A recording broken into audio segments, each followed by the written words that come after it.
يا شيخ، هل ورد في السنة كيف المرء يصنع له هيبة في قومه وفي أهل بيته؟ شوف، النبي صلى الله عليه وسلم أورد لك، قال عليه الصلاة والسلام لما جاء رجل: يا رسول الله دلني على شيء إذا فعلته أحبني الناس.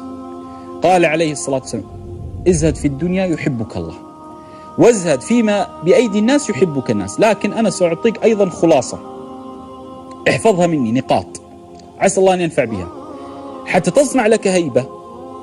أولا هيبة من الله، كلما زادت هيبتك من الله زادت هيبة الناس منك. معادلة، أنت تخشى الله يخشونك الناس، أنت تحب الله يحبك الناس، هذه معادلة. واضح؟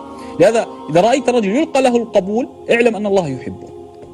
واضح؟ إذا رأيت رجل يحبه الناس اعلم أن الله أيضا يحبه. إذا رأيت رجل يهابه الناس من غير سلطة ولا مال ولا شيء اعلم أنه هو يهاب من ربه. أنا سأعطيك قاعدة بإذن الله عسى أن تنفع. 3 لا تتجرع عليهم قط، 3 لا تتجرع عليهم قط: الملك والعالم والوالد، لأن ال3 قادرين على أن ينقصوا من قدرك. 3 لا تتجرع عليهم قط: الملك والعالم والوالد.